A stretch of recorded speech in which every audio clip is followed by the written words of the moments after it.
Hey hey hey, selamat pagi, siang, sore ataupun malam sahabat hero sekalian. Ketemu lagi kita di Sugatu Hero Podcast. Masih bersama saya Hadi, host satu-satunya di podcast ini. Dan kurang lebih sekitar 14 menit ke depan saya akan berdiskusi dengan sahabat sekalian. Dan masih di segmen mikir, apapun yang bisa bikin kita mikir dan berdiskusi, yuk kita bahas di sini. Dan kebetulan hari ini juga kita berada di episode ketiga. Kalau episode kedua kemarin kita membahas tentang pariwisata, di episode hari ini kita akan membahas tentang perhotelan. Biar nggak panjang lebar lagi, yuk kita bahas langsung.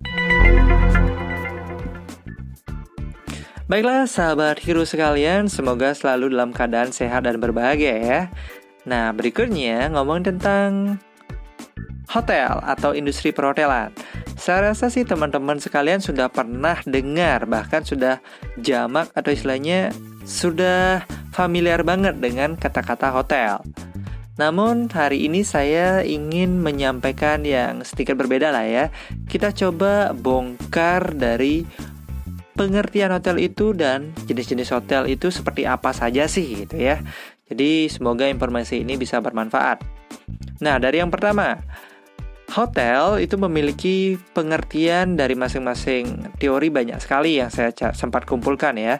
Namun saya coba simpulkan di sini dan saya dapatkan bahwa hotel itu adalah jenis usaha akomodasi yang dikelola secara komersial dengan menyediakan jasa, fasilitas, dan produk kepada pelanggan atau tamu yang datang dari satu wilayah dan menginap di hotel tersebut dengan tujuan sudah pasti untuk mendapatkan kepuasan ketika membeli ataupun menikmati jasa, fasilitas, ataupun produk hotel yang ditawarkan.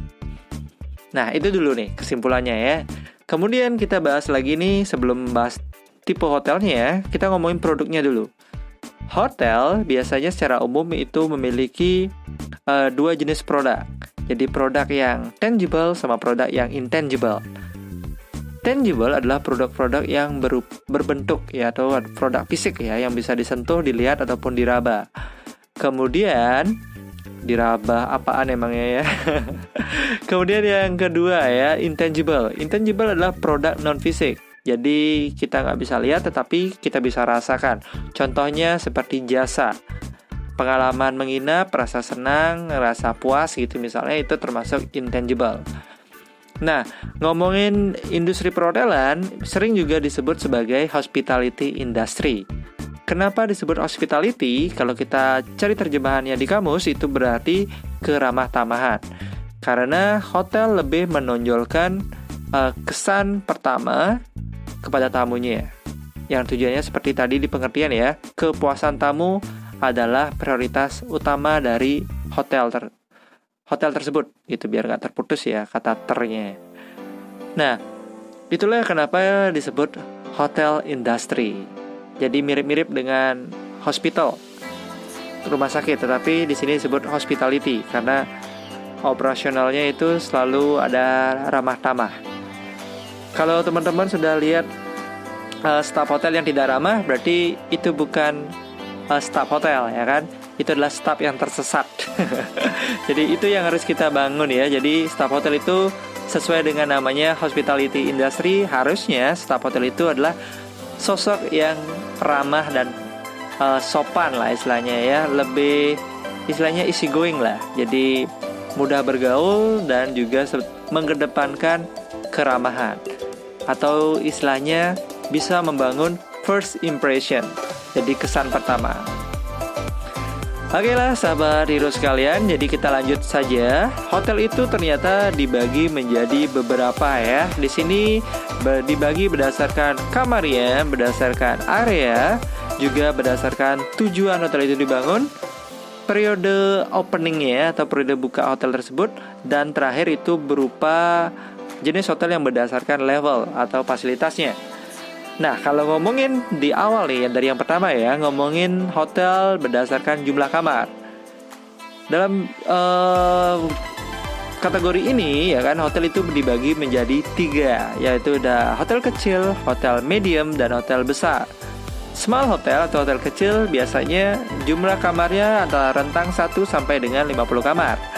Kemudian yang medium hotel itu rentangnya biasanya dari 50 sampai 100 kamar. Dan tentunya kita kebayang dong ya, kalau hotel besar itu sudah pasti lebih dari 100 kamar. Biasanya sih lebih dari 300 kamar. Kebayang? Harusnya sudah. Yuk kita lanjut lagi ya. Setelah berdasarkan jumlah kamar, kita coba ngomongin tentang berdasarkan lokasi. Ngomongin hotel berdasarkan lokasi, kita bisa kumpulkan, padatkan menjadi 2 jenis hotel. Ada yang disebut dengan city hotel dan resort hotel. Kalau sudah ngomongin city hotel, dari namanya saja sudah kita bisa tebak ya, city hotel. Jadi hotel yang berada di area kota atau city, ya kan? Mostly tujuannya adalah untuk bisnis, meeting ataupun workshop. Berbeda halnya dengan hotel resort. Hotel resort masih mengedepankan sisi rekreasi. Nah, biasanya resort. Resort biasanya berada di daerah tujuan wisata. Nah, hotel resort ini banyak sekali ya jenisnya ya. Contohnya adalah hotel resort yang berada di area pantai. Itu pasti disebut dengan beach resort. Kemudian mountain hotel kan di area pegunungan. Ada hotel yang berada di daerah danau, disebut dengan lake resort. Kemudian juga ada 2 jenis hotel yang menarik ya. Ada hotel Ravine Hotel dan Cliff Hotel. Ini hotel yang berada di daerah area tebing lah ya. Kalau Cliff Hotel biasanya hotel yang berada di daerah atau lokasi yang cukup tinggi, di atas tebing mungkin ya. Kemudian kalau Ravine Hotel itu biasanya dia menempel di tebing, atau hotel ini bentuknya sangat unik, yaitu memanfaatkan kondisi tebing yang ada gitu biasanya. Ada Forest Hotel juga, dan yang salah satunya juga mungkin teman-teman sempat dengar Hotel Disney atau Dreamland gitu mungkin.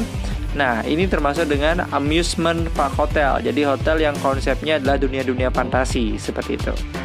Kemudian ada juga hotel yang berdiri di area sungai, itu biasanya disebut dengan Riverside Hotel. Nah, ngomongin dengan resort hotel ya, dengan city hotel ya. City hotel cenderung kamarnya tidak terlalu mengedepankan aksesoris. Mereka hanya mengedepankan ada tempat tidur dan fasilitas yang cukup untuk support bisnis ataupun meeting saja. Kalau resort ini biasanya yang namanya juga orientasinya adalah rekreasi. Berarti dia berada di daerah yang cukup luas dan terdapat banyak sekali fasilitas yang bisa mengakomodir keperluan tamunya. Contohnya di sini kita bisa lihat ketika di resort area, tamu sangat dimanjakan. Bila perlu, apa yang tamu butuhkan bisa dilakukan di dalam hotel. Contohnya di resort itu biasanya ada arcade atau tempat menjual souvenir, pakaian, dan lain sebagainya. Kemudian tamu mau relax, ada spa. Tamu mau olahraga, ada gym. Kemudian juga tamu mau berenang, ada kolam berenang. Selain jasa makanan dan minuman, ada juga jasa rekreasi seperti ada kids club untuk anak-anaknya. Kemudian tamu yang ingin bermain tenis, main golf biasanya sudah ada di area hotel resort. Nah, itu dulu gambarannya ya. Jadi sudah kebayang antara city dan resort hotel? Harusnya sudah. Nah, berikutnya kita lanjut berdasarkan areanya. Di sini berdasarkan areanya itu ada 4 jenis hotel. Salah satunya adalah downtown hotel. Ini biasanya hotel yang berdiri di area dekat dengan mall ataupun perkantoran, dan biasanya berlokasi cukup jauh dari pemukiman warga. Nah, berbanding terbalik dengan suburban hotel.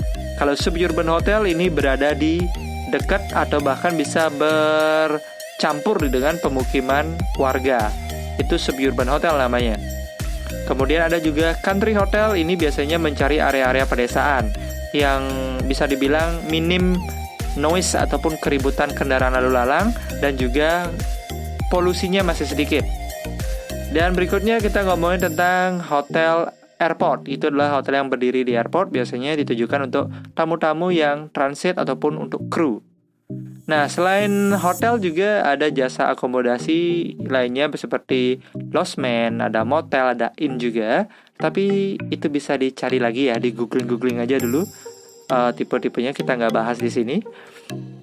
Berikutnya berdasarkan tujuan kunjungan. Ini ada business hotel, ada tourism hotel, ada convention hotel, dan ada casino hotel. Dari namanya itu sudah kita bisa bayangkan kayak gimana jenis hotelnya ya. Kalau business hotel sudah pasti mirip seperti city hotel. Nah, untuk lebih jelasnya bisa langsung search di internet seperti apa bentuknya ya. Kalau bisnis pasti cenderung sangat sederhana, tidak mengedepankan istilahnya fasilitas yang wah gitu ya. Jadi paling tidak dasar fasilitasnya ada seperti tempat tidur, coffee and tea, amenities dan lain sebagainya. Kalau tourism hotel karena tujuannya untuk rekreasi berarti banyak sekali fasilitas yang ada di dalamnya. Convention hotel berarti khusus untuk event-event. Convention dari namanya ya, kata kuncinya convention hotel. Kalau casino hotel berarti hotel yang berada di area kasino atau bahkan hotel itu memiliki kasino. Atau biasanya tahu sendiri dong kasino untuk apa. Nah, saya rasa sih saya nggak perlu bahas di sini ya. Kemudian berdasarkan periode bukanya. Jadi hotel ada dua. Ada hotel yang dibuka berdasarkan musim dan yang dibuka terus sepanjang tahun. Kalau musim itu mirip seperti ski resort. Jadi setiap musim salju, untuk para tamu yang suka ski, hotel ini buka untuk mengakomodir itu semua. Nah, itu antara full length operation hotel atau round year hotel sama seasonal hotel. Jadi kalau yang di Indonesia cenderung ke round year hotel yang dibuka sepenuhnya dalam setahun. Jadi nggak ada istilah tutup ya. Kalau seasonal hotel ada momen-momen mereka tutup. Kemudian hotel berdasarkan tipe tamunya. Ada tipe family hotel, yaitu hotel untuk keluarga ya kan. Ada official hotel, kemudian group visit hotel, ada traveler hotel, tourist hotel, business hotel, ada individual hotel, ada incentive hotel, dan long staying hotel. Nah, dari penjelasan dari namanya sudah bisa ketebak lah ya tipe-tipe tamunya. Nah, buat yang baru pertama dengar nih, incentive hotel biasanya itu adalah hotel yang memungkinkan karyawannya juga bisa menginap di hotel tersebut. Jadi ada harga khusus untuk karyawan gitu intinya. Kemudian kita lanjut ke hotel berdasarkan length of stay-nya juga. Berdasarkan masa menginapnya ada transient hotel, yaitu hotel yang masa menginapnya cukup pendek, atau bahasa di Jepang juga biasanya disebut dengan Kopsuru Hotel ya. Kemudian ada juga disebut resident hotel. Ini full fasilitasnya dan tamu-tamu yang menginap cukup panjang. Kemudian ada semi residential hotel. Nah, ini tamu yang periode stay-nya tidak terlalu panjang, tidak terlalu singkat juga, medium lah ya. Kemudian lanjut saja. Di sini berdasarkan levelnya. Di levelnya biasanya diukur dari bintang ataupun fasilitas. Ada bintang 1, 2, 3, 4, 5, 6, 7 bahkan ya. Dan setelah itu ada juga hotel yang dikategorikan berdasarkan diamond. Ya kan, ada hotel bintang 5 5 diamond atau 5 star hotel with 5 diamond gitu misalnya. Jadi kalau ngomongin hotel melati, ini cenderung hotel-hotel kecil ya kan, fasilitasnya tidak terlalu wah banget. Kalau ngomongin hotel berbintang, ini biasanya dari 4, 5, 6 sudah mulai berbeda ya, mulai dari openingnya, mulai penyambutannya dan lain sebagainya. Kalau ngomongin hotel diamond nih, hotel diamond biasanya adalah hotel-hotel yang selain fokus sama operasional tamunya, operasional hotelnya, hotel tersebut juga memberikan